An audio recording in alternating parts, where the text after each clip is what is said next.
I Nyabugogo ahari ububiko bw'imiti ya kinyarwanda itangwa n'umuvuzi gakondo uhakorera. Uyu mubyeyi aje gufata umuti ukozwe mu gisura yemeza ko kimufasha mu burwayi bwe. Nk'isereri nge irakira, sibyo? Kurya nkumva ndarya neza, byo kumagara mu kanwa kwera diabete kumva nta birimo. Abangana bivuza abacuruza iyi miti benshi baba barabitangiye babikomoye ku miryango.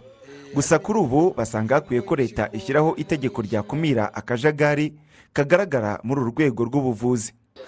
Turashaka ko bubona ireme bukagira aho bubarizwa koko bukagira ubuvuzi gakondo bugendera ku mategeko, babandi bo mu mihanda nibwo bazacika. Saba leta ko yadufasha uburyo bwo kunoza umwuga wacu, kuwukora bijyanye n'ibihe isi igezemo, sibyo? Tukabona abantu badufasha bakaduhugura, tukamenya uburyo dukora umuti ujyanye n'icyerekezo, bakaduha mbega umurongo twagenderamo. Umuyobozi w'ihuriro ry'abavuzi gakondo mu Rwanda, Aga Rwanda Network, Nyirahabineza Gertrude, avuga ko mu gihe cy'itegurwa ry'iri tegeko bagishwa inama, ariko kandi ngo baryitezeho ibisubizo by'ibibazo by'abiyitirira uyu mwuga w'ubuvuzi gakondo. Numva iki itegeko ryadufasha ari korohereza buri munyamuryango kugira ngo umuti we ubashe kubona agaciro. Ikindi no gushyiraho ibihano bikakaye kuri bari abamamyi bari hanze bakomeza kuyobya abanyarwanda bababwira ko bavura inyatsi, ba bantu bari hanze bakomeza guca abana ibirimi ugasanga babangije ingingo, bamwe bakaba n'ibiragi. Ikigo gishinzwe kugenzura ibiribwa n'imiti Rwanda FDA kigaragaza ko ubugenzuzi cyakoze cyasanze myinshi muri iyi miti ibirimo ibishobora gutera indwara mu mubiri w'umuntu, kigasaba abayikora kujya babanza kukigana mbere y'uko bayishyira ku isoko. 17 muri yo yari ifite ikibazo cy'uko irimo za microbes, mikrobe cyane cyane iyo bita E. coli. Ni mikrobe ishobora gutera kuruka, guhitwa, itera ibibazo mu rwungano ngogozi. Ariko kandi hari n'icyo twagiye tubonamo icyo natwita heavy metals, ubutare cyangwa se ibinyabutabire bishobora kugira ingaruka ziremereye ku buzima. Urumva ko bya bintu umuntu ari kwamamaza bifite ingaruka ku buzima bw'umuntu.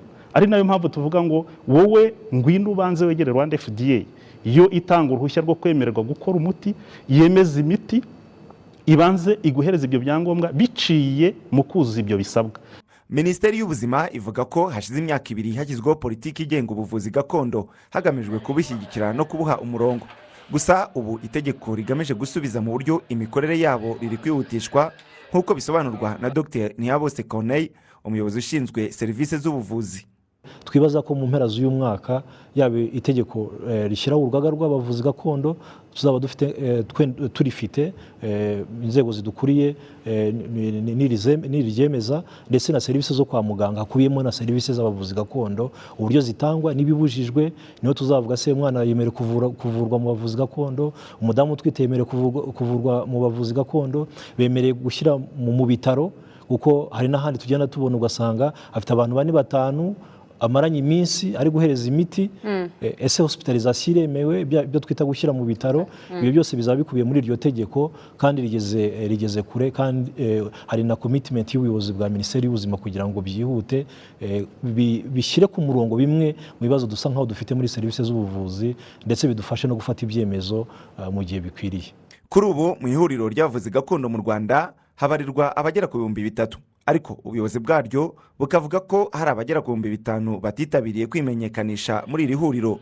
Yewe ngo hari n'abandi bavuga ko babarizwa mu yandi mahuriro asa n'ahanganye ririvuga ko ryemewe n'amategeko. Fiston Felix Habineza, i Kigali.